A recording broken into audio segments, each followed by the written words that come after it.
আজকের এই মাহফিলে গঠনমূলক কিছু কথা আপনাদেরকে উপহার দিয়ে যাব ইনশাআল্লাহ। কি করলে জীবনে বরকত আসবে, কি করলে আপনার জীবনটা রবের তরফ থেকে বরকতময় হয়ে যাবে, কোরআন এবং হাদিস থেকে ঘাটাঘাটি করে বরকত লাভ করার জন্য, বরকত পাওয়ার জন্য আমি 15টি আমল বা 15টি কাজ খুঁজে বের করেছি। এই 15টি আমল যদি আমরা করতে পারি, আমাদের প্রত্যেকের জীবনে আল্লাহর তরফ থেকে বরকতের বৃষ্টি নাজিল হবে। সুবহানাল্লাহ। বরকত চান তো আপনারা? তাইলে বরকত পাওয়ার জন্য জীবনে আমরা 15টা কাজ করব। একটু জোরে আওয়াজ করে বলেন তো, কয়টা কাজ করব? আমি যেখানেই আলোচনায় যাই আপনারা জানেন যে কিছু শেখানোর উদ্দেশ্যে কথা বলি, তাই না? আপনারা যারা এখানে এসছেন, যাদের কাছে স্মার্টফোন আছে, আপনারা প্রয়োজনে নোট করে নিয়ে যাবেন, এগুলো কাজে লাগবে। ঘরে গিয়েও এগুলো নিয়ে আলোচনা করবেন যে হুজুর এসেছিল জীবনে বরকত পাওয়ার জন্য 15টি কাজ করতে বলে গিয়েছে। এই 15টি কাজ করলে আমাদের জীবনে বরকত দিবেন কে? চলেন শুরু করছি আমরা। নাম্বার 1, 1 নম্বর, জীবনে বরকত পাবে তারা তাকওয়া ভিত্তিক জীবনযাপন করবে যারা। 1 নম্বর, জীবনে বরকত পেতে হলে তাকওয়া অর্জন করতে হবে। তাকওয়া কি অর্জন করতে হবে? জীবনের মধ্যে বরকত পাবে তারা ঈমান এনে তাকওয়া ভিত্তিক জীবনযাপন করবে যারা। এই জন্য রব্বুল আলামিন কোরআনুল কারীমের 7 নম্বর সূরা সূরাতুল আরাফের 96 নম্বর আয়াতের মধ্যে বড় চমৎকার করে বললেন, ওয়ালাউ আন্না আহলাল কুরা আমানু ওয়াত্তাকাউ লাফাতাহনা আলাইহিম বারাকাতিম মিনাস সামাই ওয়াল আরদ। আল্লাহ তাআলা বলছেন, জনপদের লোকেরা যদি ঈমান আনে, ঈমান আনার পরে তারা যদি আমি আল্লাহকে ভয় করার নীতি অবলম্বন করে তাকওয়া ভিত্তিক জীবনযাপন করে, তাহলে আমি শুধু আসমান নয়, মাথার উপরের আসমান আর পায়ের তলার জমিন, অর্থাৎ উভয় জায়গা থেকে, আসমান আর জমিন থেকে আমি আমার গোলামকে বরকত দান করব। আরো আসতে বলেন সুবহানাল্লাহ। তাহলে বরকত পাওয়ার জন্য 1 নম্বর যে কাজ আমাদেরকে করতে হবে, তাকওয়া ভিত্তিক জীবনযাপন করতে হবে। আমাদের প্রত্যেককে একটি কোয়ালিটি, একটি গুণ অর্জন করতে হবে। গুণটার নাম তাকওয়া। সবাই বলেন, গুণটার নাম কি?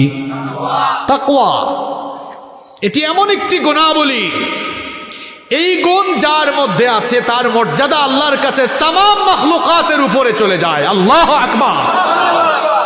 একটি মাত্র কোয়ালিটি এই তাকওয়া, যার মধ্যে নাই সে শয়তানের চেয়েও খারাপ হয়। শয়তানও হাসে, আহারে এত দিয়ে আমার চেয়ে আরো বড় শয়তান হয়। কারণ যার মধ্যে এই তাকওয়া, এই গুণ নাই, দুনিয়ার এমন কোনো শয়তানি নাই যেই শয়তানি করতে তার মন তাকে দ্বিধা বা তাকে আটকাবে, এমন কোনো খারাপ কাজ আর নাই। তাকওয়া শব্দটা হচ্ছে তাকওয়া, এর অর্থ হচ্ছে আল্লাহর ভয়। আল্লাহকে যদি কেউ প্রপারলি ভয় করে, সে কখনো খারাপ কাজ করতে পারে। ছোট্ট একটা ঘটনা আমি আপনাদেরকে শোনাই। দেখেন, সোনানে বাইহাকের ভেতরে এসেছে, তাকওয়া থাকলে মানুষ কিভাবে আল্লাহর পথে থাকতে পারে। তাকওয়া ভিত্তিক জীবনযাপন করলে যার ভেতরে তাকওয়া আছে সেই লোকটা কেমন আল্লাহওয়ালা হয়ে যায়। ভালো করে শুনেন। আব্দুল্লাহ ইবনে ওমর রাদিয়াল্লাহু আনহু তিনি একবার তার সঙ্গী সাথীদেরকে নিয়ে সফরে বের হলেন। দুপুরের খাবারের সময় যখন হয়ে গেল, তিনি তার সাথীদেরকে বললেন, দুপুরের খাবার গ্রহণের জন্য দস্তরখানা বিছাও। তার সাথীরা দুপুরের খাবার গ্রহণের জন্য দস্তরখানা বিছালেন।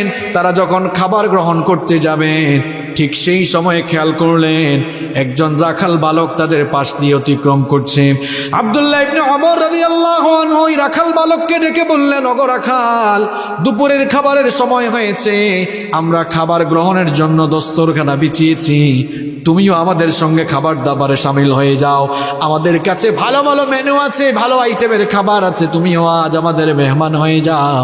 ওই যুবক তখন বলল, আপনি আমাকে ইনভাইট করেছেন, আমন্ত্রণ জানিয়েছেন, এই জন্য আপনার প্রতি শুকরিয়া, তবে আমি আপনাদের সঙ্গে খাবার খেতে পারবো না, তার কারণ আজ আমি রোজা রেখেছি।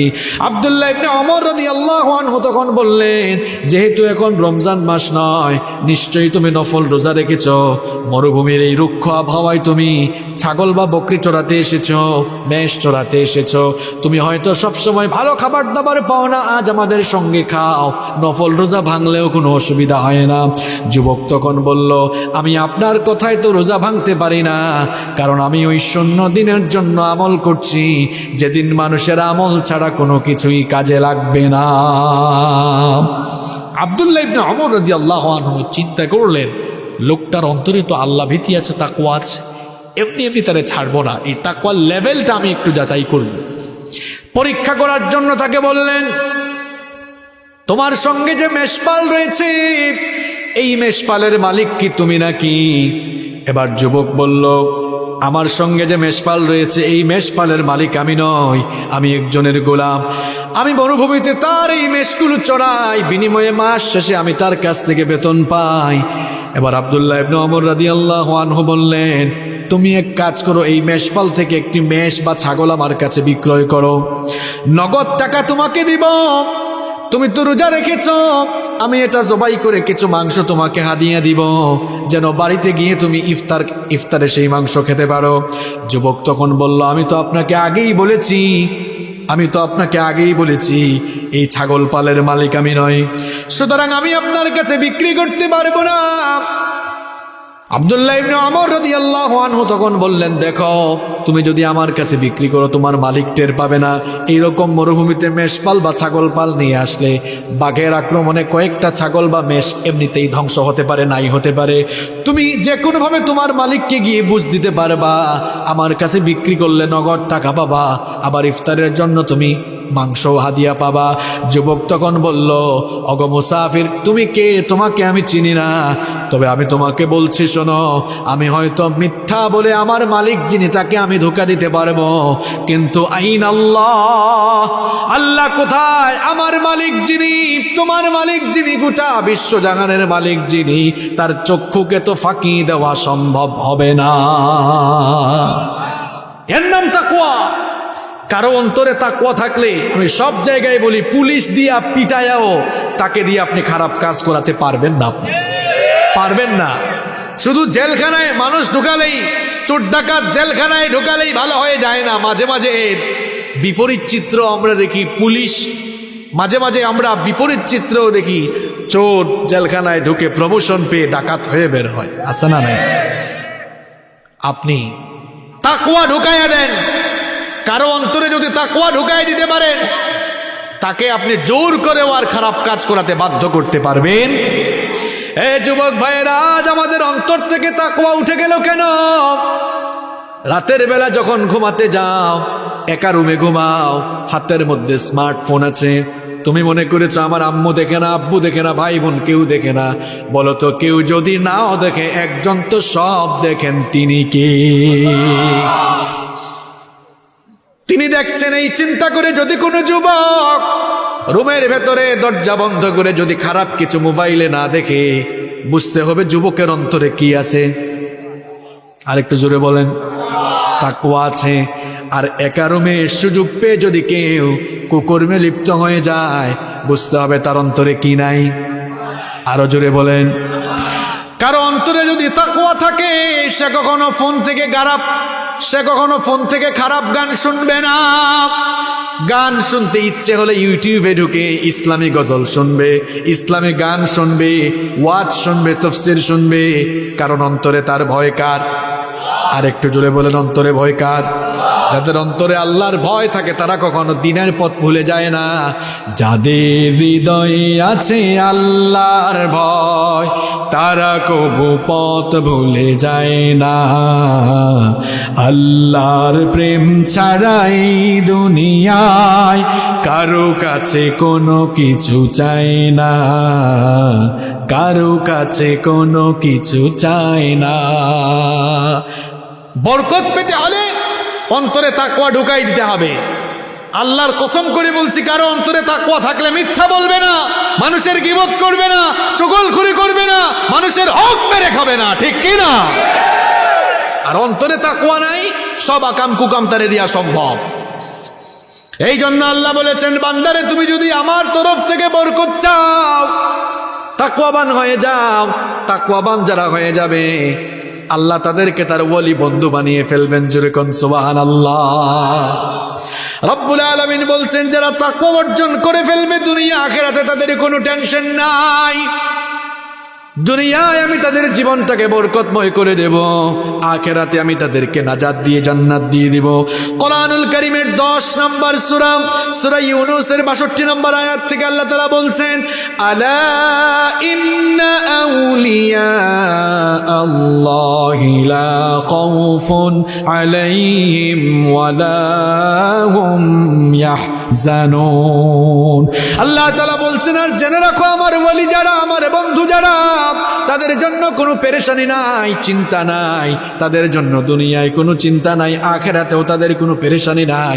তাদের উপরে সন্তুষ্ট হয়ে তাদেরকে জান্নাত দিবেন কে? আল্লাহ তাআলা বললেন আমার ওলি যারা, আমার বন্ধু যারা, তাদের জন্য দুনিয়ায় টেনশন নাই, আখিরাতেও টেনশন নাই। এখন আমরা আল্লাহর কাছে জানতে চাইলাম, ওগো আল্লাহ তুমি যে বলেছো তোমার ওলি যারা হবে তাদের জন্য দুনিয়া আখিরাতে কোনো টেনশন নাই। প্রশ্ন হলো তোমার ওলি কারা? আমরা মনে করি যার বাড়িতে খানকা আছে, যার বাপ দাদা পূর্বপুরুষদের কেউ ওলি ছিল, ওলির ঘরে ওলি হয়েছে, অথবা খানকা টানকা আছে, মাজার আছে, আমরা মনে করি ওলি হওয়ার জন্য খানকা লাগে, ওলি হওয়ার জন্য এটা সেটা লাগে। আর আল্লাহ এই আয়াতের পরের আয়াতে বলছেন আমার ওলি কারা? শোনো, আমার ওলি হওয়ার জন্য গুণাবলী লাগবে 2টা। জোরে কোন কয়টা? আসার সময় দেখলাম ঘোড়া আমার কাছে মিছিল দিছে, গলা ফাটাই ফেলছে। তাহলে এখানে কোরআনের মাহফিলে কি একটু কথা বলা যাবে না? আল্লাহ বলছেন আমার ওলি হতে হলে তোমাদেরকে গুণ অর্জন করতে হবে 2টা। জুড়ে বলেন কয়টা? আরো জোরে। আল্লাহ তাআলা বলছেন 2টা গুণ কি? শোনো, আল্লাযীনা আমানু ওয়া কানু ইয়াত্তাকুন। সুবহানাল্লাহ। আল্লাহ বলছেন 1 নম্বর আল্লাযীনা আমানু, যারা ঈমানদার হবে। বলবেন হুজুর আমাদের সাথে কমন পড়ছে, আমরা তো ঈমানদার। আপনি ঈমান আনার পরেও তো নামাজ পড়েন না, তার মানে আপনার ঈমান ঠিক নেই। আপনি ঈমান এনে মিথ্যা বলেন, অন্যায় অপকর্ম করেন, এটা হচ্ছে মৌখিক দাবিদার। ঈমানের মৌখিক দাবিদার আসলে সে ঈমানদার হতে পারে? আল্লাহ বলছেন আমার ওলি হতে হলে একেবারে পাক্কা ঈমানদার হওয়া লাগবে। মুখ দিয়ে যে ঈমানের দাবি করেছ, বাস্তবিক জীবনে এই ঈমানের সঙ্গে জীবন পরিচালনার মিল থাকা লাগবে। আল্লাহ বলছেন ওলি হবে তারা 1 নম্বর ঈমান আনবে যারা, 2 নম্বর ওয়াকানু ইয়াত্তাকুন, 2 নম্বর ঈমান আনার পরে ওয়াকানু ইয়াত্তাকুন তাকওয়ার নীতি অবলম্বন করবে যারা। সুবহানাল্লাহ। তাহলে আল্লাহর ওলি হতে গেলে গুণ লাগে 2টা। 1 নম্বর ঈমান, 2 নম্বর তাকওয়া। 1 নম্বর ঈমান, 1 নম্বর 2 নম্বর। আল্লাহ বলছেন এই 2টা গুণ যারা অর্জন করে ফেলবে তাদের ব্যাপারে আল্লাহ সুসংবাদ দিচ্ছেন, লাহুমুল বুশরা ফিল হায়াতিদ দুনিয়া ওয়া ফিল আখিরাতি লা তাবদীলা লিকালিমাতিল্লাহ যালিকা হুয়াল ফাউজুল আযীম। আল্লাহ তাআলা বলছেন এই 2টা গুণ অর্জন করে আমার ওলি হবে যারা, দুনিয়া আখিরাতে সুসংবাদ পাবে তারা। এরপরে আল্লাহ বলছেন তাকওয়ার নীতি যারা অবলম্বন করবে জীবনে তো বরকত পাবেই পাবে। এর পাশাপাশি আমি তাদের জন্য আরেকটা কাজ করব। আল্লাহ অন্য আয়াতে বলেছেন ওয়া মাইয়াত্তাকিল্লাহা ইয়াজআল লাহু মাখরাজা ইলা আখিরিল আয়া। আল্লাহ তাআলা বলছেন যারা তাকওয়ার নীতি অবলম্বন করবে আমি তাকে সমস্ত বিপদ আপদ থেকে বাঁচিয়ে দিব। সুবহানাল্লাহ। তাহলে জীবনে যদি বরকত চান 1 নাম্বার তাকওয়া ভিত্তিক জীবন যাপন করতে হবে। তাকওয়া মানে আল্লাহর ভয়। তাকওয়া মানে কার ভয়? যার মধ্যে আল্লাহর ভয় আছে সে কখনো মিথ্যা বলতে পারে, গীবত করতে পারে, চুগলখড়ি করতে পারে, বউ পিটাইতে পারে, যৌতুক খাইতে পারে। যার ভেতরে আল্লাহর ভয় আছে সে কখনো মানুষের হক নষ্ট করতে পারে। তাহলে জীবনে আমরা সবাই বরকত চাই কি চাই না? 1 নাম্বার জীবনে বরকত পাবে তারা তাকওয়া ভিত্তিক জীবন যাপন করবে যারা। মনে থাকবে 1 নাম্বার কি বলেছি, কি অর্জন করতে হবে? তাকওয়া। জীবনে বরকত লাভের জন্য 2 নাম্বার আমল হলো যে কোনো কথা কাজ বা যে কোনো কিছুর শুরুতে বিসমিল্লাহ বলা। এখন আমরা অনেকেই মুসলমান হয়েছি কথার শুরুতে বিসমিল্লাহ বলে না। এমন রাজনীতি সে করে বক্তব্য শুরু করে বিসমিল্লাহ দিয়ে শুরু করে না, আছে না নাই? আবার আরেক পাগলা কই বিসমিল্লাহ উঠাই দিবে, বিসমিল্লাহ উঠাইতে গিয়ে আল্লাহ তার একেবারে জনগণের মন থেকে উঠাই ফেলেছে। পাগলার পাগলামি দেখছেন? আরে নৌকা যত পাগলা এই বাংলাদেশও পাগলামি করছে, ইসলামের বিরুদ্ধে যত পাগলায় পাগলামি করছে, আল্লাহ সব তিন তোরে বেজ্জত কইরা জমিনও ছাড়ছে।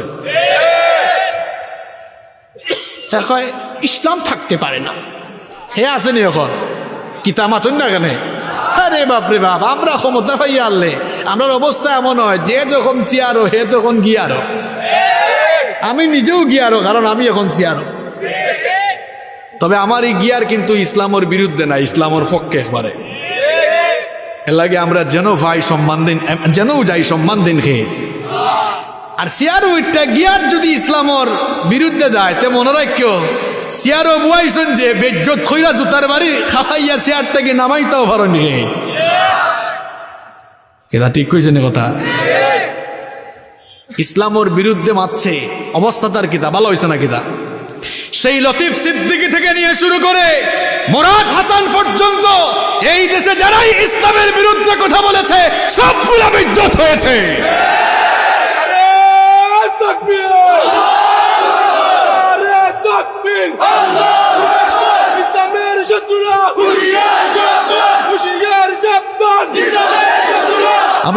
আমরা অনেক সময় ক্ষমতা পেয়ে সামনে পেছনে, আমরা অনেক সময় ক্ষমতা পেয়ে সামনে পেছনে পুলিশ নিয়ে ঘুরে, আরে বাপরে বাপ কি যে একটা পার্ট নেয়। মনে রাখবেন ক্ষমতা এমন জিনিস, যতদিন আছে দাম আছে, যখন নাই দাম কেমনে যায় জানেন? যতক্ষণ আছে পুলিশ দেখবেন হাত দিয়াও স্যালিউট দেয়, পাও দিয়া দেয়, আর যখন ক্ষমতা থাকবে না দেখবেন যে হাত পাও দিয়া স্যালিউট দিয়েছে বাইন্ধা ওই হাত পা দিয়েই পিটাবে আবার। ইসলামের বিরুদ্ধে কথা বলেছে যারাই ইসলামের বিরুদ্ধে কথা বলে এদেরকে তো কবর গ্রহণ করবেই না। দেখেন এই লোকটাকে পৃথিবীর 1 ইঞ্চি জমিনও এখন গ্রহণ করছে না। দেখছেন কারবার, যেখানেই যায় ফিরে আসে। জনগণের সামনে আসলে কি যে হবে, মানুষে তাদের কি করবে এটা আল্লাহ ভালো জানে, ঠিক কিনা বলেন? এই জমিন আপনাকে চিনতে হবে। এই বাংলাদেশে ইসলাম এসেছে ওলিয়া উলিয়ার মাধ্যমে। এই দেশে 90% মানুষ মুসলমান। এটা আলেম উলামার দেশ, এটা ইসলামের দেশ। এই দেশে ইসলামের বিরুদ্ধে গিয়ে কেউ টিকতে পারবে না।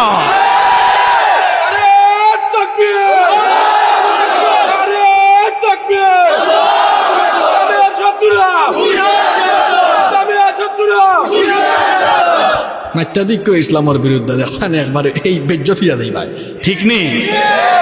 আর ইসলামের পক্ষে মাতলেও পক্ষে থাকলেও দাম দিন দিন বাড়ায় দিবা খে একই তারে ভাবাও যান না। পুলিশ লইয়া ঘুরছে এখন, হৌ পুলিশেও তুকার ফাইলে কিন্তু খবর আছে, ঠিক নেই? আমরা ইসলামের পক্ষে থাকবো না বিপক্ষে থাকবো? আল্লাহ আমাদেরকে কবুল করে নাও। জীবনে বরকত পাবে তারা 2 নম্বরে কথা কাজের শুরুতে সকল কাজে বিসমিল্লাহ বলবে যারা। আমরা অনেকে বক্তব্যের শুরুতে বিসমিল্লাহ বলতে পারি না। কে আপনার কণ্ঠকে চেপে ধরলো? কেন আপনার মুখ থেকে বিসমিল্লাহ বের হয় না? এজন্য আমার বাবারা, আমার ভাইয়েরা, বিসমিল্লাহর আমল করতে হবে। আপনি যখন কোনো খাবার খাবেন নবীজি বলেছেন বিসমিল্লাহ বলে খাবারটা শুরু করো। খাবার যদি অল্প হয় খাবারের ভেতরে বরকত দিয়ে দিবেন কে? আর যে ব্যক্তি খাবারের শুরুতে বিসমিল্লাহ বলে শয়তান ওই খাবারে কোনো ভাগ বসাতে পারে না।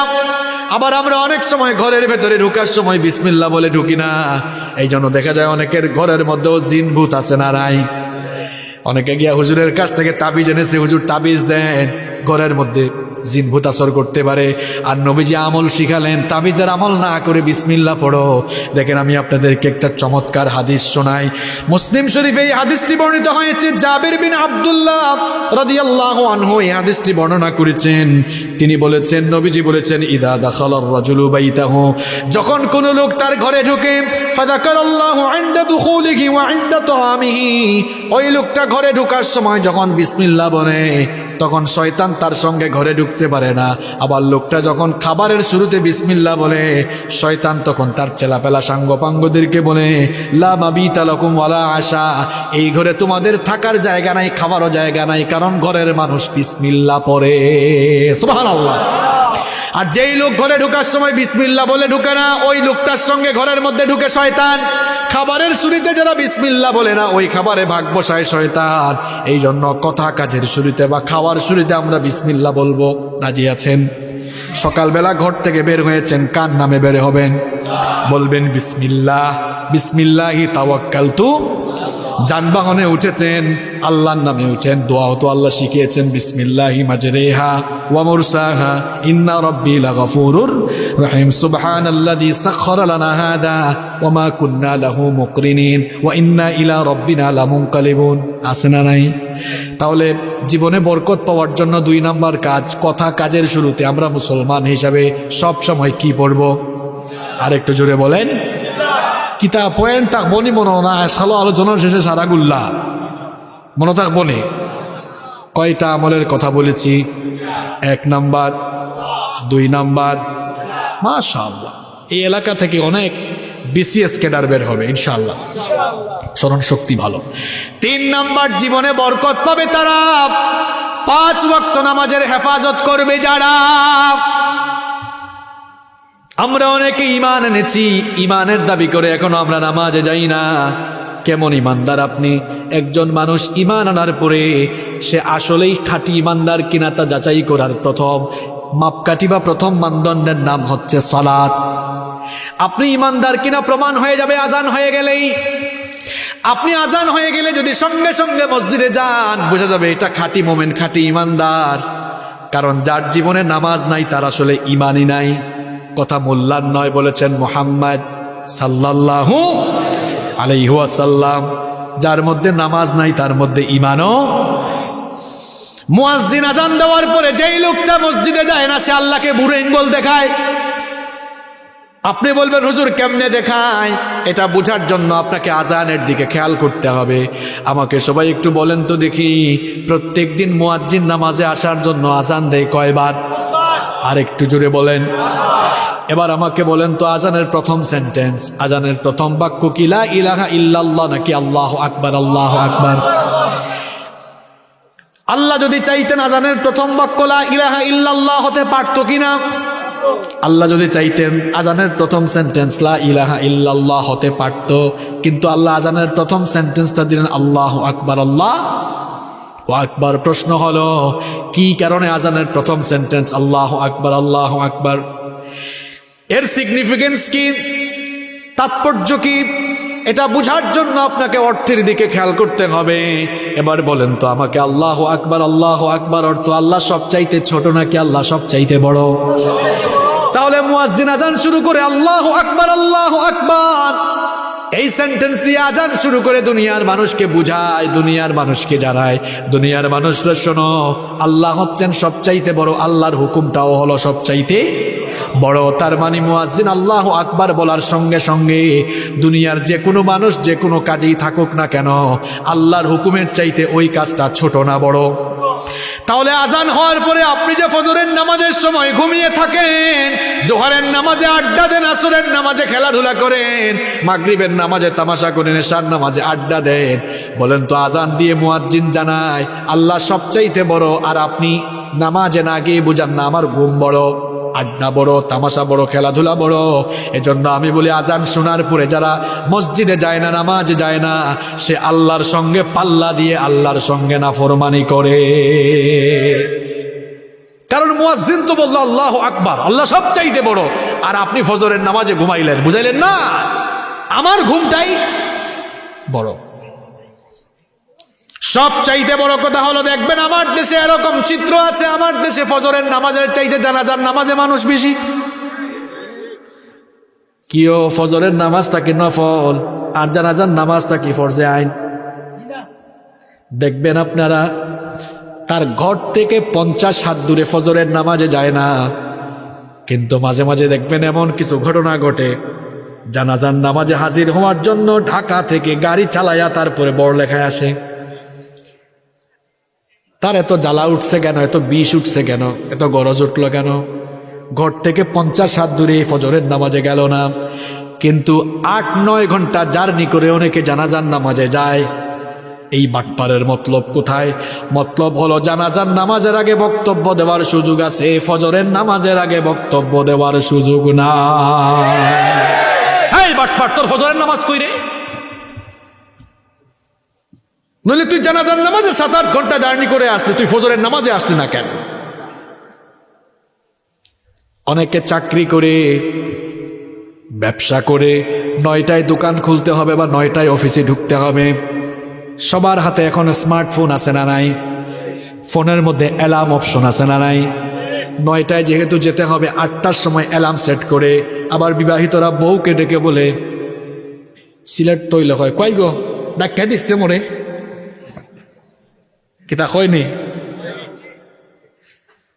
কইল ডাক্কা দিস মোরে। ফোনে অ্যালার্ম লাগালো, বউকেও সাবধান করলো। এই লোকটা দেখা গেল বউকে বলল না, বউ গো 5টায় ডেকে দিস ফজরের নামাজের জন্য, অথবা ফোনের মধ্যে অ্যালার্মও সেট করলো না 5টায় ওঠার জন্য। প্রশ্ন হলো, আপনি অফিসে ঠিক টাইমে যাওয়ার জন্য, দোকান ঠিক মতো খোলার জন্য 8টার সময় অ্যালার্ম দিতে পারেন, কারণ ঠিক মতো অফিসে না গেলে বস আমাকে বকাবকি করবে। কিন্তু বিশ্বজাহানের মালিক আল্লাহকে ভয় করে আপনি ফজরের নামাজে অ্যালার্ম দিতে পারেন না। তার মানে এই কথা দাঁড়ালো, তার মানে বোঝা গেল আপনার অন্তরের মধ্যে আল্লাহর ভয়ের চাইতে বসের ভয় অনেক বেশি। ইস, ঠিক কইলে ফজরের নামাজের সময় কই থাকো? ঠিক, সব বলে ঠিক, ঠিক নেই, এটাও ঠিক। ফজরের নামাজের সময় মানুষ কয়। আবার আমাদের দেশে দেখবেন জুমার নামাজের সময় মসজিদে জায়গা হয় না, বাহিরেও কার্পেট দেওয়া লাগে। আসরের নামাজে মানুষ নাই, আছে না নাই? এইরকম সাপ্তাহিক নামাজি মনে হয় বড় লেখায় নাই। এখন সাপ্তাহিক নামাজিগুলার উদ্দেশ্যে কিছু বলার দরকার আছে না নাই? রাগ করতেছেন আপনারা? সবাই একটু আওয়াজ করে বলেন তো, নামাজ আদায় করলে খুশি হন কে? আর নামাজটা ছেড়ে দিলে খুশি হয় কে? কথা ক্লিয়ার? নামাজ পড়লে আল্লাহ খুশি হন, নামাজ ছাড়লে শয়তান খুশি হয়। তাহলে আবার বলেন তো, একদিনে নামাজ আছে কয়বার? একদিনে যদি নামাজ হয় 5 বার, তাহলে 1 সপ্তাহ সমান 7 দিন, 5 7 কত হয়? 35। তাহলে যেই লোক শুধু জুমার দিনে মসজিদে যায়, বোঝা গেল 35 ওয়াক্তের মধ্যে আল্লাহর গুলামি করলো কয়বার? আর শয়তানের গুলামি। তার মানে বলেন তো, লোকটা পুরা সপ্তাহে শয়তানকে বেশি খুশি করে না আল্লাহকে বেশি খুশি করে? পুরা সপ্তাহে এই লোকটা শয়তানের গুলামি বেশি করে নাকি আল্লাহর গুলামি বেশি করে? এটা শয়তানের একটা খাস গুলাম হয়ে গেছে, খাস গুলাম শয়তানের। কারণ গোটা সপ্তাহের হিসাব নিকাশ করলে দেখা যায় 34 বার শয়তানের গুলামি, 1 বার আল্লাহর গুলামি, ঠিক কি না?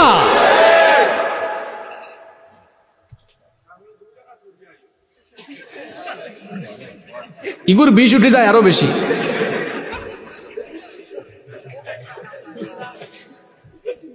দেখবা কিছু মানুষ মাছ মারাত যায়, সিলেট হয় খলই লইয়া।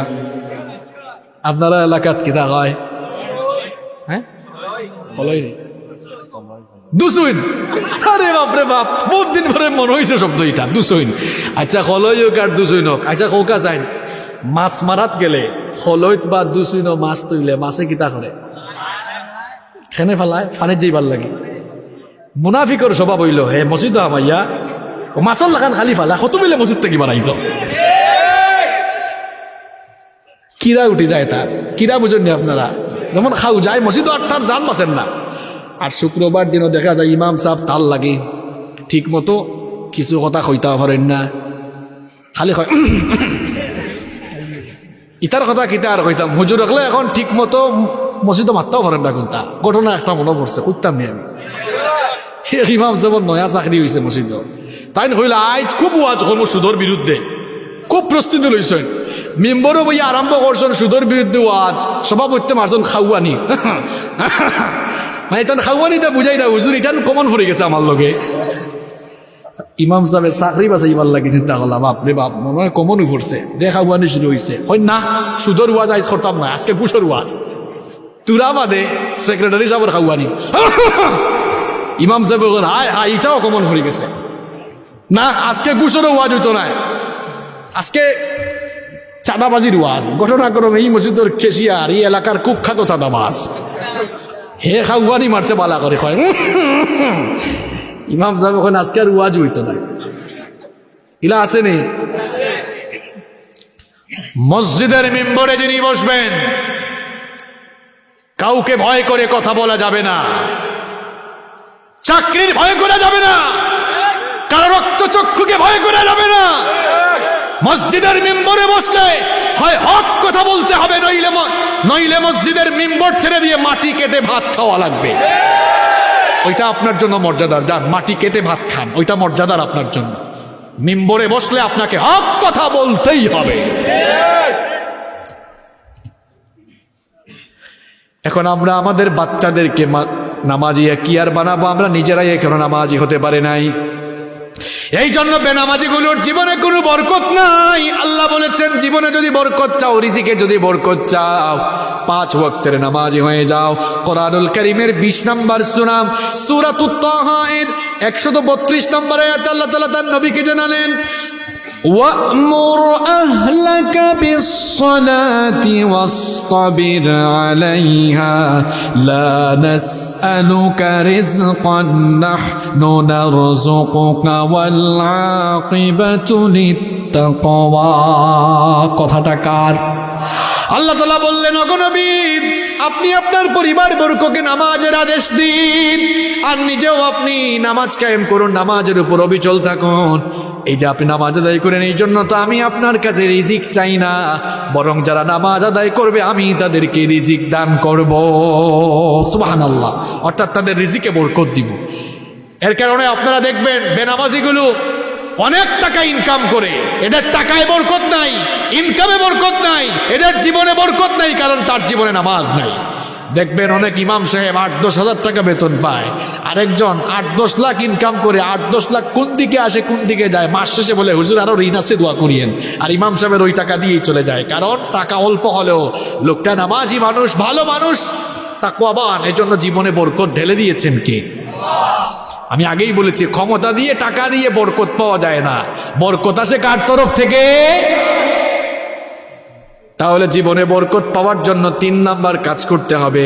5 ওয়াক্তের নামাজ ঠিক মতো পড়তে, ওয়াজ শুনিয়া যায় 12টা পর্যন্ত, গিয়া ফজরের নামাজ খাজা করে, এইসব মানুষ নাই। আরো জোরে বলেন। আবার আমার যুবক ভাইদেরকে যদি বলে যুবক ভাইরা নামাজে আসো, বলে হুজুর আমার এখনো বয়স হয় নাই। আমার কলিজার টুকরা যুবক ভাইদেরকে বলতে চাই, এই যে শয়তান আপনাকে পজিটিভলি ধোঁকা দিয়েছে, তোর এখনো বয়স হয় নাই, বুড়া হবি, এটা শয়তানের পজিটিভ ধোঁকা। এই ধোঁকায় খবরদার, এই ধোঁকায় পড়া যাবে না, শয়তানের এই ফাঁদে পড়া যাবে না। মনে রাখতে হবে আমার আপনার মতো কত যুবক হঠাৎ করে মারা গিয়েছে, আছে না নাই? দুনিয়াতে আসার জন্য সিরিয়াল আছে, কিন্তু যাওয়ার জন্য কোনো সিরিয়াল নাই। আছে, there is no serial of death. মৃত্যুর কোনো সিরিয়াল নেই। No one can escape from death, no one can live from death ফো। মৃত্যুর থাবা থেকে কেউ রেহাই পাবে না। Every soul will take the test of death. প্রত্যেককেই এই মরণের স্বাদ আস্বাদন করতে হবে। এই মরণের কোনো সিরিয়াল নাই, আসার জন্য সিরিয়াল আছে, যাবার কোনো সিরিয়াল নাই। দেখেন আমার যুবক ভাইদেরকে বলি, দুনিয়াতে আপনার দাদা আগে এসছে, এরপরে আপনার বাবা, এরপরে আপনি। আসার বেলা সিরিয়াল আছে, যাওয়ার বেলা সিরিয়াল নাই। মাঝে মাঝে দেখবেন এমন করুণ চিত্রও দেখা যায়, নাতির লাশ দাদা কবরে নামায়, আছে না নাই? চোখের পলকে তুমি হতে পারো লাশ, চিরতরে বন্ধ হবে তোমার নিঃশ্বাস। চোখের পলকে তুমি হতে পারো লাশ, চিরতরে বন্ধ হবে তোমার নিঃশ্বাস। হবে এলান তোমারই নাম মসজিদের মাইকে, বাড়িওয়ালা নাই রে বাড়ি নাই রে দুনিয়াতে, বাড়িওয়ালা নাই রে বাড়ি নাই রে দুনিয়াতে, বাড়িওয়ালা নাই রে বাড়ি নাই রে দুনিয়াতে, বাড়িওয়ালা নাই রে বাড়ি নাই রে দুনিয়াতে। এই বাড়ি গাড়ি সব থাকবে, আপনি বাড়িওয়ালা গাড়িওয়ালা থাকবেন না। এই যে আপনি সামান্য বাড়ি গাড়ি জীবনের সুখ সম্ভোগের জন্য আপনি যে নামাজ ছেড়ে দিচ্ছেন, আপনি আপনার ছেলে মেয়েকে গাড়ি দিয়ে যাওয়ার জন্য, বাড়ি করে যাওয়ার জন্য নামাজে যান না ঠিক মতো, আপনার নেক্সট জেনারেশন আপনাকে মনে রাখবে না। একটা উদাহরণ দিই, আপনি আপনার দাদার নাম বলতে পারবেন, দাদার নাম ওখানে অনেকে বলতে পারবেন না। আরেকটু উপরে যদি যাই, যেমন আমি আমার দাদার বাবার নাম জানি না, আপনাদের কথা কি বলবো, আমি নিজে আমার দাদার বাবার নাম জানি না। হয়তো উনি 150 বছর আগে হয়তো চলে গিয়েছে, 160-70 বছর আগে। আপনাদের মধ্যে কেউ যদি দাদার বাবার নাম জেনেও থাকেন, আমি যদি বলি দাদার দাদার নাম কি, কেউ পারবে? আর তার মানে 200 বছর আগে আপনার পূর্বপুরুষ কারা ছিল আপনি জানেন না। এই কথাটা কেন বললাম? দেখেন, আমাদের পূর্ববর্তী প্রজন্মের কথা আমাদের মনেও নাই, তাদের কথা বলিও না, তাদের জন্য অনেক সময় দোয়াও করি না। আপনি নিজের ছেলের জন্য, মেয়ের জন্য, গাড়ি বাড়ি করার জন্য 5 ওয়াক্তের নামাজে যান না, এরাই দেখবেন আপনাকে খাটিয়ায় করে কবরে সয়ে আসবে। এরপরে 2-3 জেনারেশন পরে কেউ আপনার নামও দুনিয়ায় মনে রাখবেন। কার জন্য কি করছেন মিয়া আপনি? আপনি দুনিয়ার শ্রেষ্ঠ বোকা। কেউ মনে না রাখলেও আপনার আমল কিন্তু আপনাকে মনে রাখবে। আপনি কবরে যাবেন, কবরে আলো নাই, বাতি নাই, সাথী নাই, এই আমলগুলো আপনার সাথী হয়ে যাবে। সুবহানাল্লাহ। জীবনে যদি বরকত চান, আখেরাতে নাজাত চান, 5 ওয়াক্তের নামাজ ঠিক মতো আদায় করতে হবে। আমার যুবক ভাইরা পারবেন তো ইনশাল্লাহ? যুবক ভাইরা নামাজ ছাড়বেন? আর ইনশাল্লাহ ছাড়বনি না, ছাড়তাম না। হ্যাঁ, ভালো করে খাওয়া লাগবো। আজ থেকে আমরা আরো নামাজ ছাড়বো। কে কে হাত তুলেন? মাশাআল্লাহ, আল্লাহ রে হলি হাত তুলছেন। ওই অসুবিধা নাই, তাই ভুল করে হাত তুলছেন, অসুবিধা কিটা? শোনেন, আল্লাহ আর মানুষের মধ্যে তফাৎ দেখেন। মানুষ অপরাধী পাইলে শাস্তি দেয়, আর আল্লাহ অপরাধী খুঁজেন ক্ষমা করে দেওয়ার জন্য। পার্থক্য দেখেন। আর আল্লাহ বাহিরের টানেন, আল্লাহ ভেতরের টানেন। দেখবা মানুষ মারা গেলে লাশ সামনে তুইয়া কয়, এন কিলা আসলা, তাহলে এখন যে বালা আসলাম মাঝখানে হে যে কিলা জুর আর সামার আসিল আমি না জানি। আল্লাহ কিন্তু বাহিরেরটা নিবেন না, নিবেন কোনটা? ভেতরেরটা। আমরা অনেক সময় খুব ভাবসাব নিয়ে চলাফেরা করি, মানুষ সালাম দেয়, পেছনে গিয়া যে শালা বলে গালি দেয়, এটা তো আপনি জানেন না। আল্লাহ কিন্তু ভেতরেরটা নেন, বাহিরেরটা নেন না। এই জন্য মানুষের মন থেকে ভালোবাসা পাওয়ার জন্য কথা বলতে হবে, কাজ করতে হবে, ঠিক কিনা? সবাই সবার দোয়ার দরকার আছে না নাই? তাহলে জীবনে বরকত পাবে তারা 5 ওয়াক্তের নামাজি হবে যারা। আল্লাহ আমাদের সবাইকে নামাজি বানিয়ে দেন। আজ থেকে আর কোনোদিন আমৃত্যু মরার আগ পর্যন্ত আমরা নামাজ ছাড়বো না। কে কে একটু হাত তুলে আল্লাহকে দেখান? মাশাআল্লাহ, লিল্লাহি তাকবীর।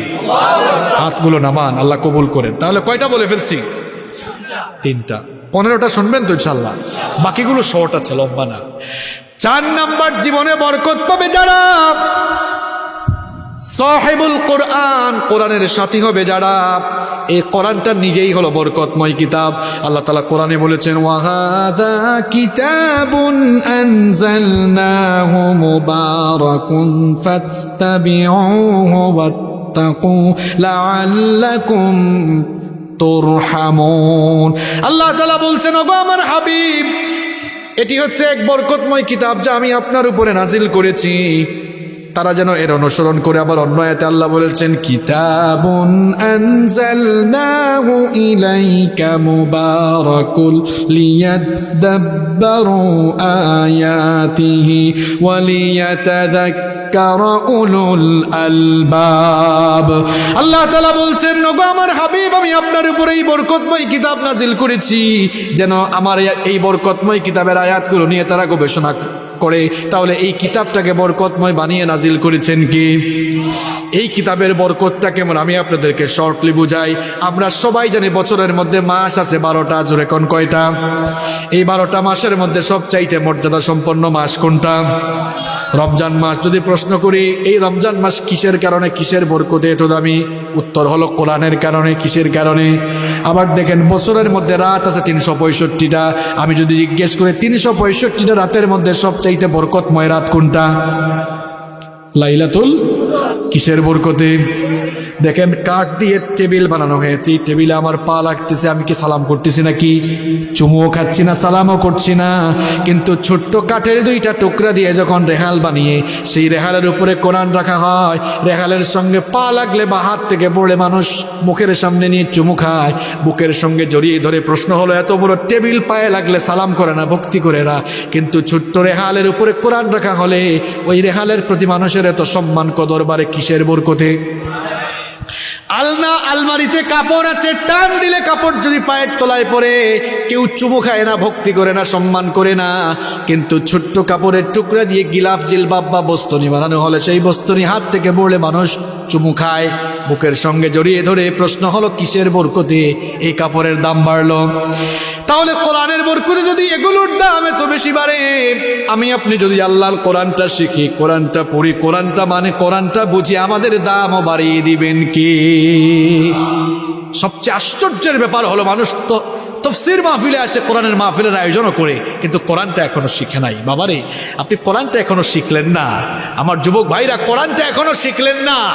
এই কোরআন তো আমাদের লাইফের জন্য আল্লাহ কম্পালসারি করে নাজিল করেছেন, কিন্তু আমরা এটাকে আমাদের লাইফের অপশনাল ম্যাটার বানিয়ে ফেলেছি। এর কারণ আমরা এই কোরআনের ভ্যালু বুঝি নাই, এর মর্যাদা বুঝি নাই। এই কোরআন এটি কি দুনিয়ার কোনো নামি দামি ব্যক্তির অফিস থেকে আসা কিংবা আমেরিকার হোয়াইট হাউস থেকে আসা কোনো কিতাব? এই কিতাব যার অফিস থেকে এসেছে, যার দফতর থেকে এসেছে, তিনি কে? মর্যাদা বুঝেন নাই আপনি এই কিতাবে। আপনার ঘরে যে কিতাব আছে, এই কিতাবের মর্যাদা আপনি এখনো বুঝেন নাই। উদাহরণ দেবার জন্য একটা কথা বলি। মনে করুক আপনার আর গাঁৱত এক চাচা, বুড়া মানুষ, তাই ইংরেজি বুঝেন না। এখন সুপ্রিম কোর্ট থাকে, সুপ্রিম কোর্ট চিনেন নি আপনারা? কয় ফোরছে, বন্দর বাজার না জিন্দা বাজার? হ্যাঁ, ঢাকা। সুপ্রিম কোর্ট থাকি চিঠি এখানে আইছে, খামর ভিতরে হারাইল।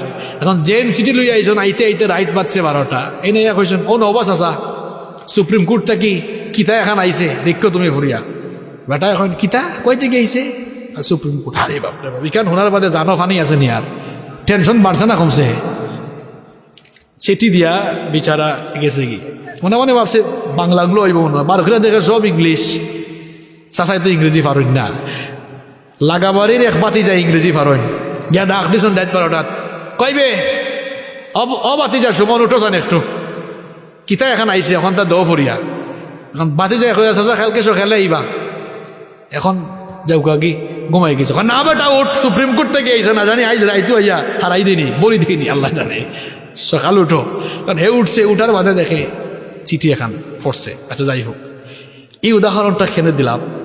বাবারে, আপনার 40 বছর 50 বছর হয়ে গেছে, চিঠি এখন বুঝুন না ইংরেজি, ইকান বুঝার লাগে রাত 12টা 1টার সময় আর বেটারে গিয়া ঘুম তাকে তুলতে পারলাম। এখন চিঠি বুঝার লাগে যদি আপনি মানুষের বাড়ির যেতে পারেন, বয়স তো আর কম হইল না।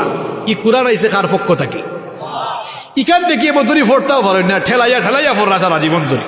বুঝতে আর কোন দিন ইকান যে ফোরতা পারলা না, এখনো ফোরতা পারেন না, ইকান ফরবার লাগি খার গেছে কদিন গিয়া আপনি কষ্ট করছেন, আপনার বিবেকের গেছে। এই প্রশ্ন রইল,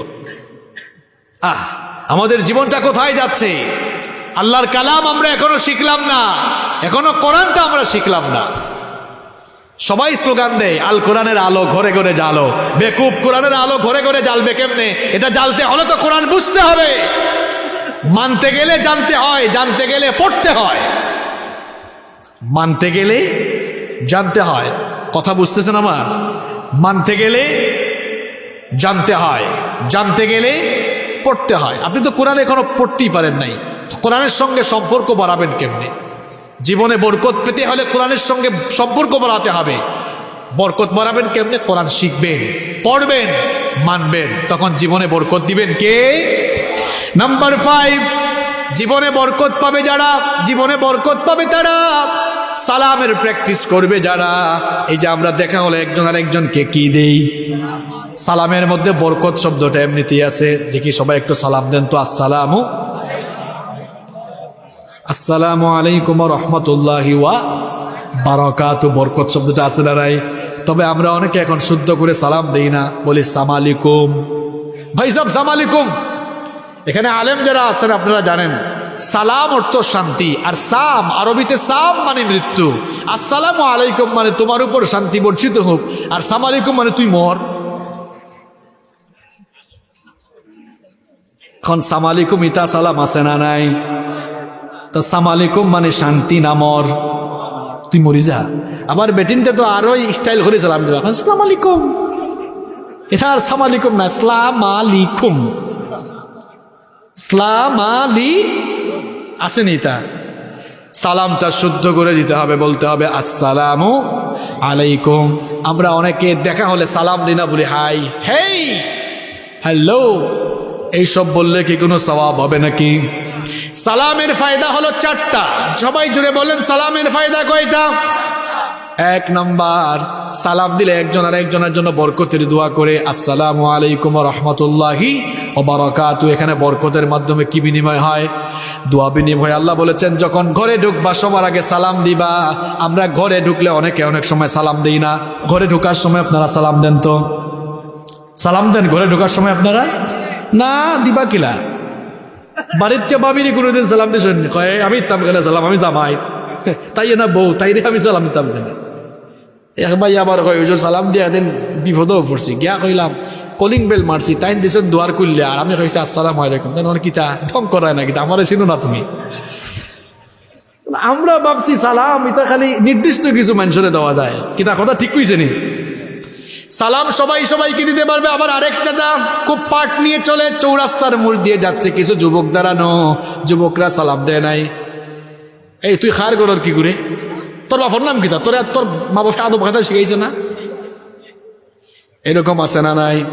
চাচা আমি আপনাকে বলি, আপনি ওই যুবককে ধমক না দিয়ে যদি নিজেই যুবককে সালাম দিতেন, আপনি দেখতেন এই যুবক এরপর থেকে আপনাকে 1 কিলোমিটার দূরে দেখলেই প্রস্তুতি নিবে, আরে বাবা চাচা সাংঘাতিক, আগে সালাম দেয়, উনি আসার আগে আমি সালামটা দিয়ে দেব। এক সালাম একদিন দিলে, ধমক না দিয়ে সালাম দিয়ে দিলে সালামের তালিম হইতো কি হইতো না? তাহলে সালামের 4টা উপকারিতা। 1 নাম্বার, সালাম দিলে বরকতের দোয়া হয়। 2 নাম্বার,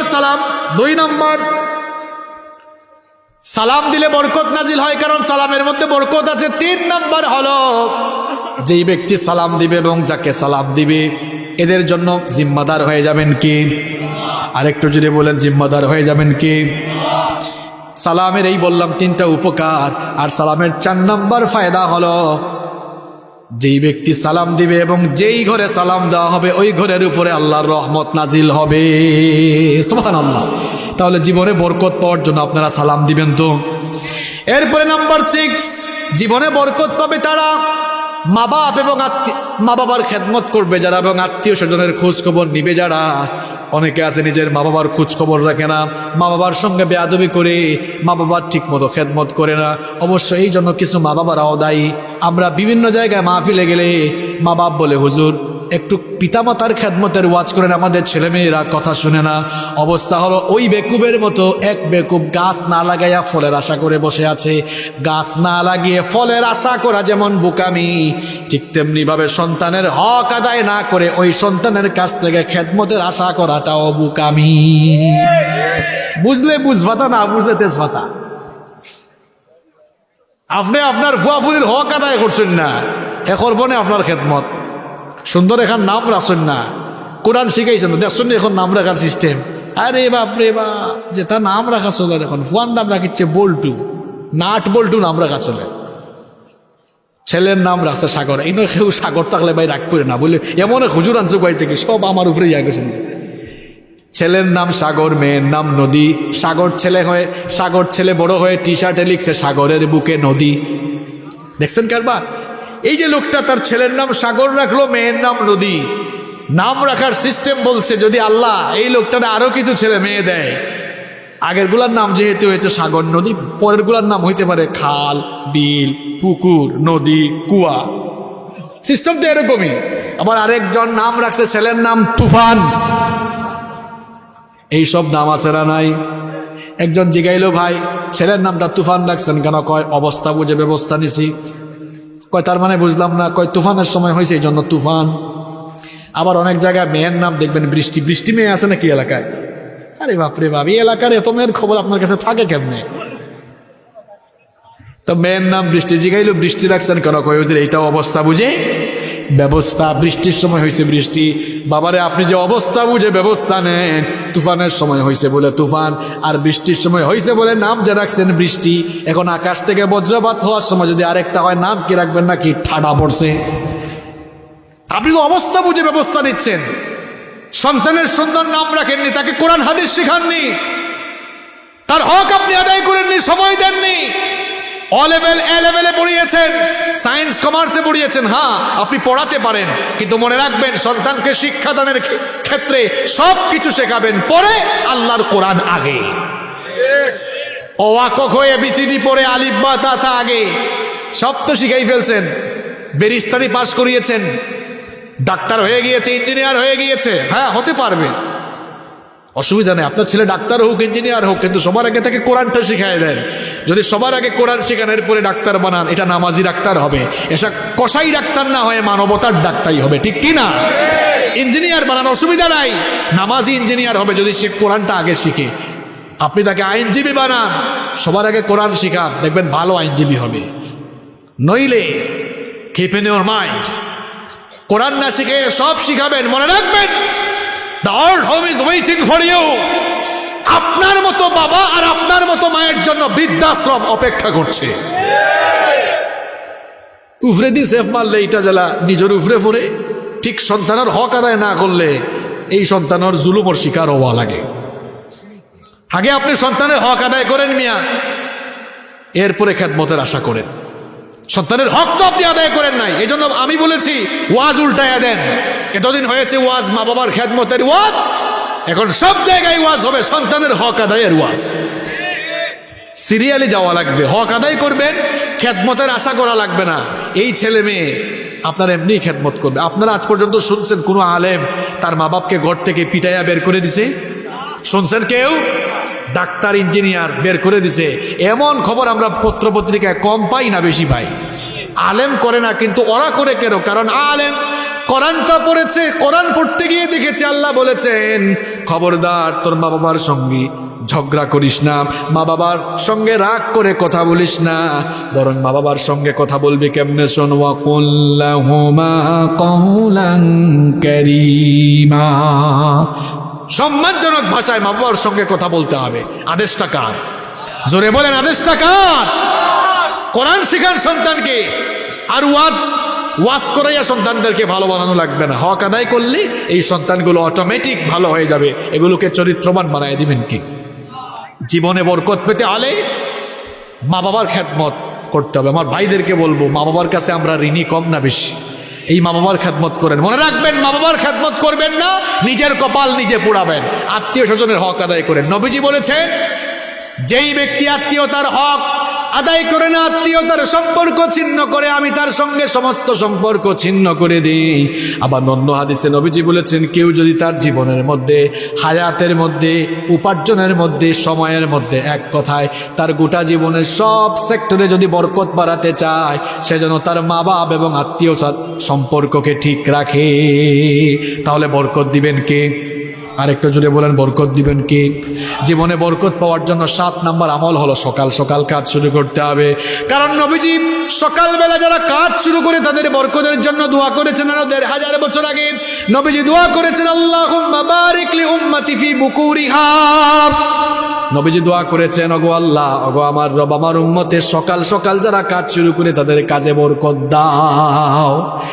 অনেকে ঘুম থেকে 9টা-10টা বাজে ওঠে, তো কাজে বরকত পাবে কেমনে? সকাল সকাল ফজরের নামাজ শেষ করে যে কোনো কাজ শুরু করবেন, ওই কাজের মধ্যে বরকত দিয়ে দিবেন কে? নাম্বার 8, জীবনে বরকত পেতে হলে সব সময় আল্লাহর উপরে তাওয়াক্কুল করতে হবে। যে কোনো কাজ আপনি শুরু করেছেন, মনে রাখবেন আপনি কেবলমাত্র পরিশ্রম করেই, নিজের কষ্টে নিজের পরিশ্রম দিয়ে সফল হতে পারবেন না, সাহায্য লাগবে কার?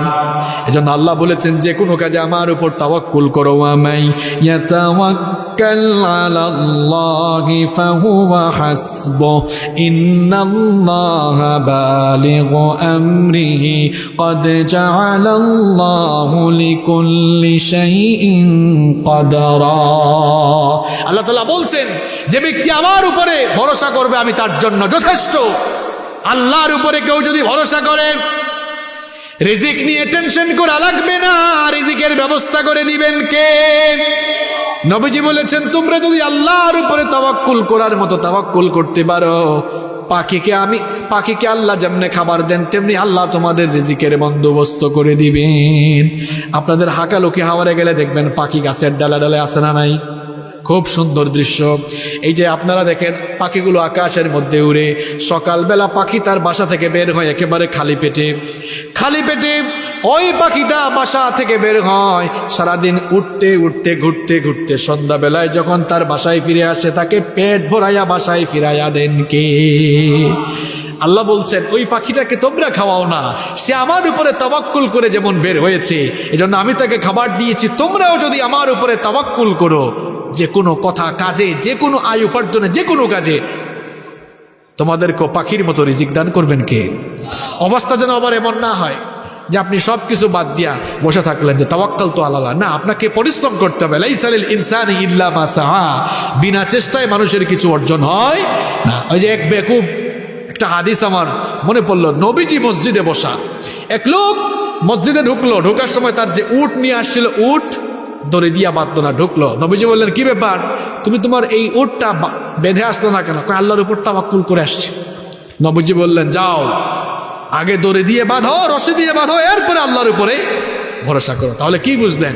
কাজ করতে হবে, এরপরে ভরসা করলে ওই কাজে বরকত দিবেন কে?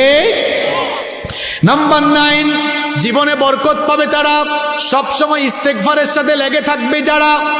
আমরা সুযোগ পাইলেই দেখা যায় মানুষকে নিয়ে সমালোচনা করি, অথচ সুযোগ পাইলে উচিত ছিল ইস্তেগফার করা, আস্তাগফিরুল্লাহ আস্তাগফিরুল্লাহ জপা। সুযোগ পাইলে আস্তাগফিরুল্লাহর আমল করবেন, কারণ নবীজি বলেছেন, মাল্লাজিমাল ইস্তেগফার জাআলাল্লাহু মিন কুল্লি দিকিন মাখরাজা ওয়া মিন কুল্লি হাম্মিন ফারাজা ওয়া রাযাকাহু মিন হাইথু লা ইয়াহতাসিব। নবীজি বলেছেন, যে ব্যক্তি ইস্তেগফারের সাথে লেগে থাকবে, আল্লাহ তার বিপদ আপদ দূর করে দিবেন এবং তাকে তার ধারণাতীত জায়গা থেকে আল্লাহ রিজিক দান করবেন। সুবহানাল্লাহ। তাহলে 9 নম্বর আমলের কথা বললাম, সব সময় কি করা? ইস্তেগফার করা। নাম্বার 10। 10 নম্বর হলো হালাল পন্থায়, হালাল তরিকায় ব্যবসা করা, উপার্জন করা। যে কোনো কাজ করেন, চাকরি করেন, ব্যবসা করেন, পরিশ্রম করেন, হালাল তরিকায় করতে হবে, তাহলে বরকত দিবেন কি? হারামের মধ্যে খবরদার কোনো আরাম পাবেন না। এজন্য জীবনে বরকত পেতে হলে আপনাকে হালাল তরিকায়, হালাল ব্যবসা, হালাল কাজ। 11 নম্বর হলো, আপনি যদি আপনার জীবনে মাল সম্পদে বরকত পেতে চান, আল্লাহ আপনাকে সম্পদ দিলে সম্পদগুলো খরচ করতে হবে কার রাস্তায়? আর একটু জোরে বলেন, কার রাস্তায়? কারণ আপনার যে ধন দৌলত এগুলো দিয়েছেন কি? নাকি আপনি আপনার যোগ্যতা দিয়ে অর্জন করছেন? দেখবেন সমাজে অনেক বেকুব আছে, কয় আমি আমার যোগ্যতা দিয়ে এগুলো অর্জন করছি। এরকম যোগ্যতা সম্পন্ন এক মানুষের নাম আপনাদেরকে শোনাই, তার নাম ছিল কারুন। নাম কি ছিল? কারুন কে ছিল? কে বলতে পারবেন? মুসা আলাইহিস সালামের চাচাতো ভাই। এই কারুনের এত সম্পদ ছিল। আপনাদের ঘরে চাবি আছে না, আলমারির চাবি? আপনার ধন সম্পদের চাবি আর কয়টা? আর কারুনের ধন সম্পদের চাবি বহন করার জন্য এক দল শক্তিশালী যুবকের দরকার।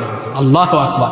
এত সম্পদ আল্লাহ তাকে দিয়েছিলেন। এরপরে তাকে বলা হলো, তুমি এই আল্লাহর দেওয়া সম্পদ আল্লাহর রাস্তায় খরচ করো। এগুলো আল্লাহ দেয় নাই, আমার নিজের যোগ্যতায় অর্জন করছি। দিল না। এরপর আল্লাহ কি করলেন? তার বিশাল অট্টালিকা, ধন সম্পদ চুক্কা তাকে মাটির নিচে গজব দিয়ে ধ্বংস করে দিয়েছেন কি? এই জন্য ধন সম্পদে যদি বরকত চান, তাহলে ধন সম্পদ আল্লাহর রাস্তায় দিতে হবে, আল্লাহর রাস্তায় খরচ করা লাগবে। আল্লাহর রাস্তায় ধন সম্পদ খরচ করলে ধন সম্পদ বাড়ে না কমে? ওই যে হইস নাকু বাড়ে, হই যদি দেখি প্রমাণ দাও, শেষ, বন্ধ হয়ে যাবে মুখ। আল্লাহর রাস্তায় সম্পদ দিলে সম্পদ বাড়ে। কেউ যদি আপনারে, কোনো নাস্তিকেও যদি হয় বেকুব, বুঝাই দেয় কিলা বাড়ে। আচ্ছা মনে করেন, আমার দিকে তাকান সবাই, ভাইরা তাকান, যারা উঠছে এরা এমনিও বিষ উঠে, এরা ফুল হোনার লাগে না, এরা খাইছ তো আমি জানি। রিয়েল শ্রোতা কারা? এটা শেষ পর্যন্ত থাকে যারা, মাহফিলের রিয়েল শ্রোতা হলো তারা। মনে করেন আমার কাছে 1 লক্ষ টাকা আছে, এখন আমি 20,000 টাকা দান করলাম, বলেন বাড়লো না কমলো? জুড়ে বলেন না, বাড়লো না কমলো? কমলো। আল্লাহ বলছেন আমার রাস্তায় সম্পদ দিলে আমি বাড়াই দিব, অথচ বাস্তবতা বলছে না, বাড়ে না কমে। কেমনে বুঝাবেন আপনি? কেমনে বুঝাবেন আপনি যে আল্লাহর রাস্তায় দিলে যে বাড়ে? আমি কি বুঝাবো আপনাদেরকে? আয়াতটা তেলাওয়াত করি, পড়ে বুঝাই আগে। মনে করেন এই এলাকার একজন শিল্পপতি, অনেক ইন্ডাস্ট্রি ফ্যাক্টরি আছে, ওনার উপর জাকাত ফরজ। এখন হিসাব করে দেখলেন এই বছর ওনার জাকাত আসছে 2 লাখ টাকা। এখন 2 লক্ষ টাকা উনি অনেককে জাকাত দিলেন। এবার বলেন তো এই লোকগুলো যখন টাকা পাইলো, এদের চাহিদা বাড়লো না কমলো?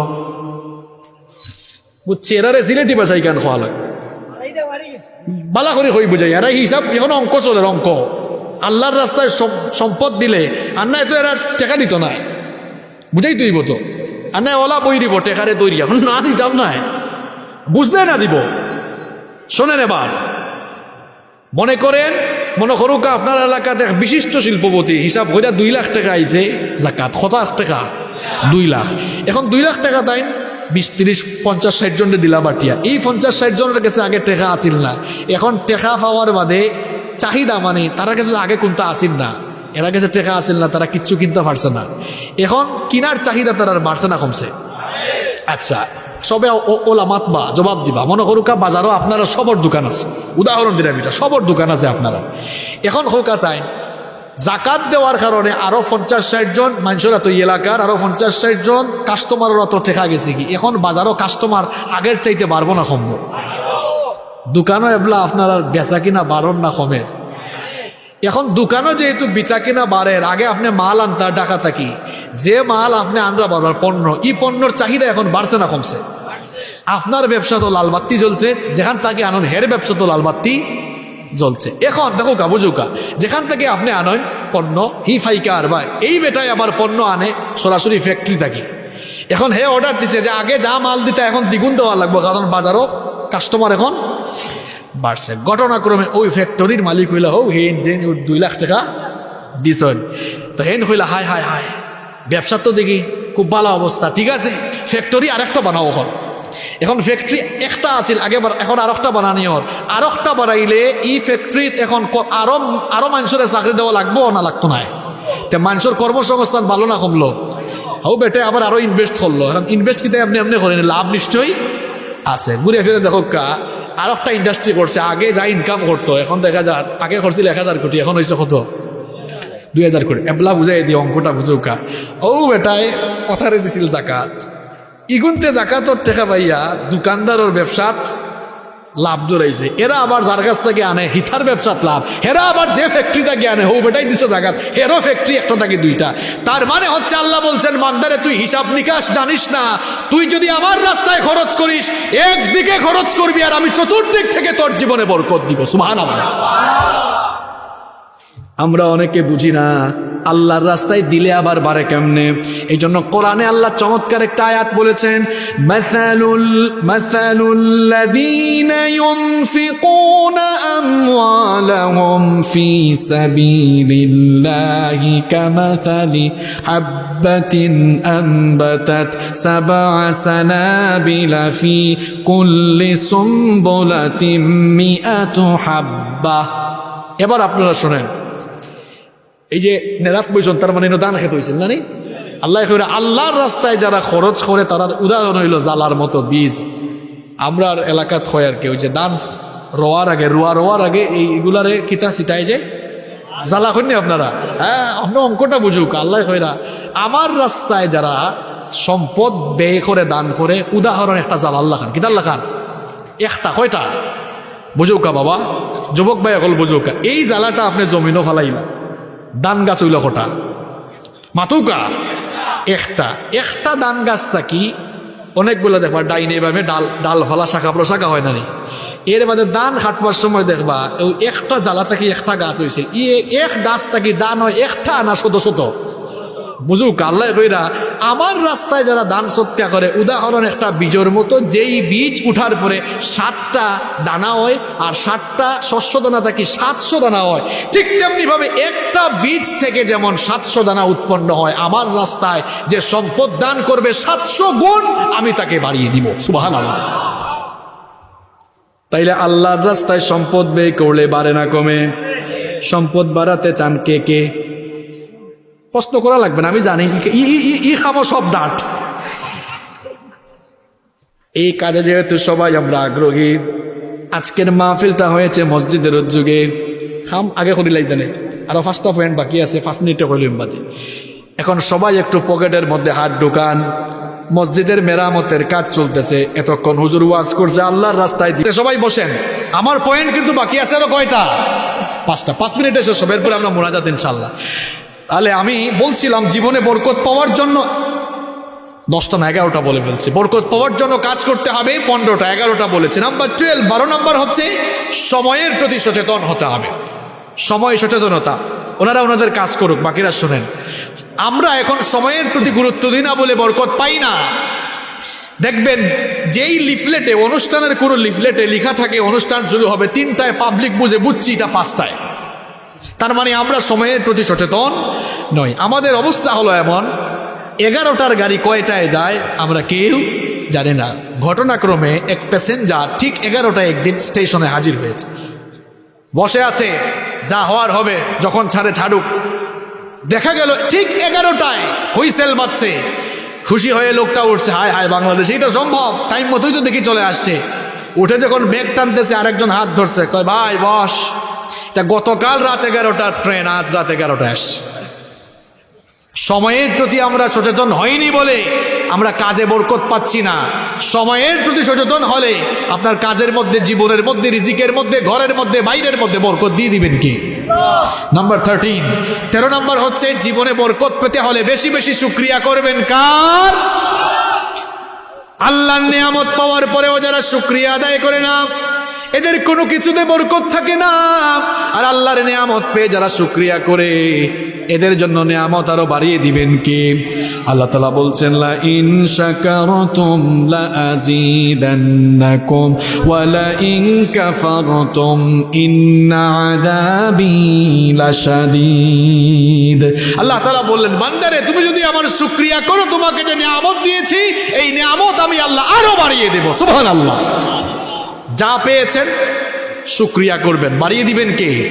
নাম্বার 14 নাম্বার হচ্ছে জীবনে বরকত পাওয়ার জন্য বরকতময় স্থান, বরকতময় সময়ের খুঁজে থাকতে হবে।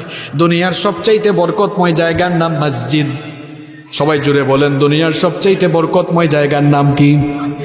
আজান হলে মসজিদে যাবেন, বরকতময় সময়গুলো কাজে লাগাবেন। যেমন জুমার দিন, রমজান মাস, লাইলাতুল কদর, জিলহজের প্রথম 10 দিন, মুহাররমের সিয়াম, আশুরার সিয়াম, এইরকম বরকতময় সময়গুলোকে কাজে লাগালে আপনার জীবনের মধ্যে বরকত দিবেন কে? নাম্বার 15 নম্বর হচ্ছে জীবনে বরকত পেতে হলে বরকতের দোয়া করতে হবে। দোয়া ভাগ্যকে পাল্টিয়ে দেয় এই দোয়া। কিছু চাওয়ার না থাকলেও আপনি আল্লাহর কাছে চান, কিছু চান আল্লাহর কাছে, আল্লাহ চাইলে খুশি হন। আল্লাহ বলছেন, বান্দারে আমার কাছে চাও, আমি তোমাকে দান করব। সুবহানাল্লাহ। 15টা পয়েন্ট মনে রাখতে পারছেন আপনারা? অনেক দামি দামি কথা কিন্তু চলে গেছে। এই 15টা কাজ করবেন, দেখবেন জীবনে সুখ শান্তি পাবেন, বরকত পাবেন। 1 নাম্বার কি বলছিলাম? সবাই বলেন না, যারা বলতে পারছেন না শুনে শুনে বলেন। 1 নাম্বার কি বলেছি? তাকওয়া। 2 নাম্বার কি বলেছি? কথা কাজের শুরুতে বিসমিল্লাহ বলা। বিসমিল্লাহর আমল করবেন তো আপনারা ইনশাআল্লাহ। এরপরে 3 নাম্বার কি বলেছি? 5 ওয়াক্ত নামাজ ঠিক মতো আদায় করা। নামাজ আদায় করবেন তো আপনারা। 4 নাম্বার বলেছি কোরআনের সাথে সম্পর্ক বৃদ্ধি করা। 5 নাম্বার বলেছি সালামের প্র্যাকটিস করা। 5 নাম্বার কি বলেছি? সালামের প্র্যাকটিস করা। 6 নাম্বার বলেছি মা বাবা এবং আত্মীয় স্বজনের খোঁজখবর রাখা। আরে বাপরে বাপ, মা বাপ পড়াশোনা করাইলো, সিলেট টাউনে মৌলভীবাজারে গিয়ে বাড়ি করছে, মা বাবার আর খোঁজখবর রাখে না। এরকম নাই, আছে? মা বাবার খোঁজখবর রাখবেন, আত্মীয় স্বজনের খোঁজখবর নেবেন। নাম্বার 7 নাম্বার হচ্ছে সকাল সকাল কাজ শুরু করা। মাশাআল্লাহ, অনেকের মনে আছে। 8 নাম্বার কি বলছি? আল্লাহর উপরে তাওয়াক্কুল করা। 9 নাম্বার বলেছি সব সময় কি জপা? ইস্তেগফার জপবেন সব সময়। এরপরে নাম্বার, এই যে ঘুমাতে যাবেন সাইয়্যিদুল ইস্তেগফার করবেন। জানেন নি সাইয়্যিদুল ইস্তেগফার কিতা? এটা ফুরিয়া ঘুমাইবা, সকালের আগেই যদি মারা যায় আল্লাহ বিনা হিসাবে জান্নাত দিবা। সুবহানাল্লাহ। ঘুম থেকে উঠে আবার সাইয়্যিদুল ইস্তেগফার, সন্ধ্যা হওয়ার আগে মারা গেলে আল্লাহ জান্নাত দিবা। সুবহানাল্লাহ। এরপরে 10 নম্বর আমল হালাল তরিকায় উপার্জন, ব্যবসা নয় খালি, হালাল তরিকায় উপার্জন করা। 11 নম্বর সাদকা করা, দান করা। করবেন তো ইনশাআল্লাহ? আমার মা বোনরা অনেক সময় একটা প্রশ্ন করেন যে হুজুর আমরা তো সব সময় বাইরে থাকি না, আমরা কেমন সাদাকা করব। মা বোনদের উদ্দেশ্যে একটা টিপস দিয়ে যাই, সবাই ঘরের মধ্যে একটা বাক্স বানাবেন, বক্স বানাবেন। আপনি কি করবেন, অল্প অল্প টাকা বক্সের মধ্যে রেখে দিবেন, জমায় রাখেন। অনেকে লন্ডন থাকেন, আমাদের কাছে প্রশ্ন করেন অনেকে যে হুজুর আমরা তো লন্ডন থাকি, অনেক সময় দান করার মানুষও পাই না, ওখানে দান খাবে এমন মানুষ, আমরা কি করব। আমি বলবো আপনাদেরকে, আপনারা একটা বক্স তৈরি করেন, বক্সের মধ্যে টাকা জমান, এরপরে হঠাৎ সুযোগ পাইছেন এটা আপনারা দিয়ে দিবেন ইনশাআল্লাহ। নাম্বার 12, 12 নম্বর বলেছি সময়ের মূল্যায়ন করা, সময় মতো সব কাজ করা। 13 নম্বর বলেছি বেশি বেশি শুকরিয়া জানানো কার। এরপরে 14 নম্বর বলেছি বরকতময় জায়গা এবং বরকতময় সময়ে বরকত তালাশ করা।